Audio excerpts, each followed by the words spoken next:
ZPatch number 4, Tile Grout. White Pool Tile Grout.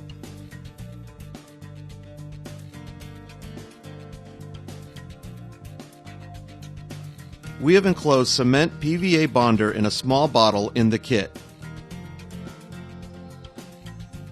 Just shake out the amount you need and proportionally add the liquid bonder.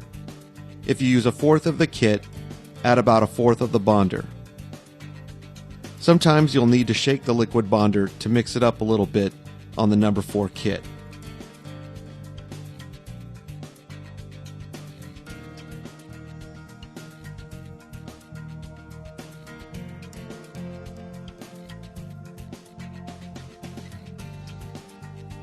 Now just stir and mix it. Get that water distributed throughout.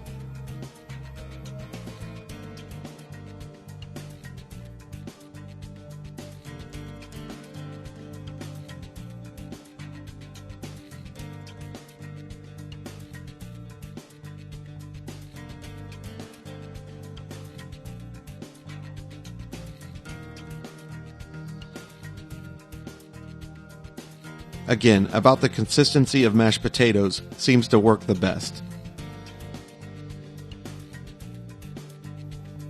You don't want it too thin. Here we chose to saw cut around the tile that needed repairing.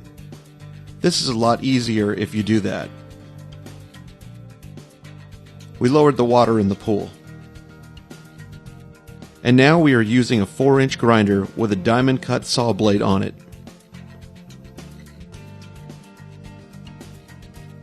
Just cut the top and bottom, and now we cut along the grout joints.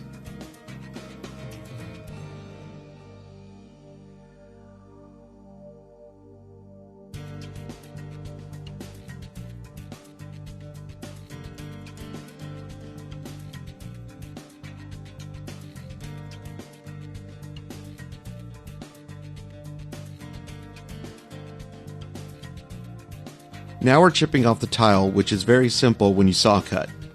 The saw cut actually saves you time.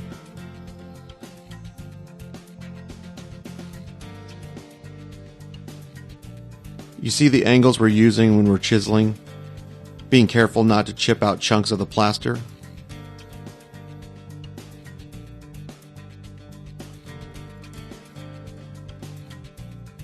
Now we're trimming off the edges, getting rid of the remaining pieces of the original tile.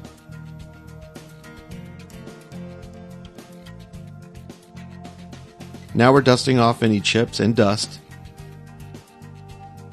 Always take your tiles and position them to make sure that they're going to fit and that you don't need any further trimming of the tile or the substrate that you're going to put them on. If the replacement tiles are thicker, you may need to chip some of the substrate back a little bit. Now we are sponging it with a moist sponge, making sure all the dust is off. Taking some of the ZPatch number 3, putting about a heaping tablespoon on a 6x6 tile and pushing it into place. ZPatch number 3 allows you to put the tile in flush.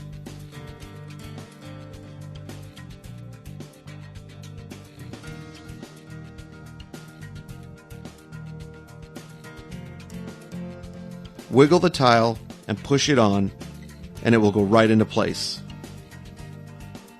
Make sure it has a good bond. The thin set will squish out behind the tile and cover a large area.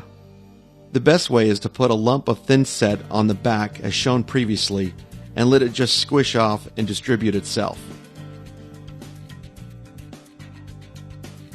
Now we're just simply working the ZPatch number 4 tile grout into the grout joint. Using a sideways motion, we are forcing them into the cracks of the grout joints and the plaster patch between the plaster and tile. Now we're doing the top grout joint.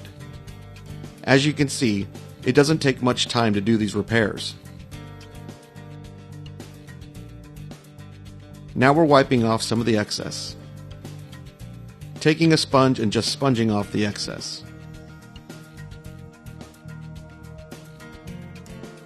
Be careful not to use too moist of a sponge so you don't drag out any of the grout from the grout joints, because we want it to be flush and full.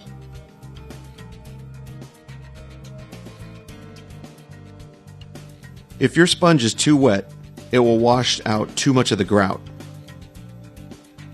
We always want to give an eye to detail. That's the difference between a professional and a novice.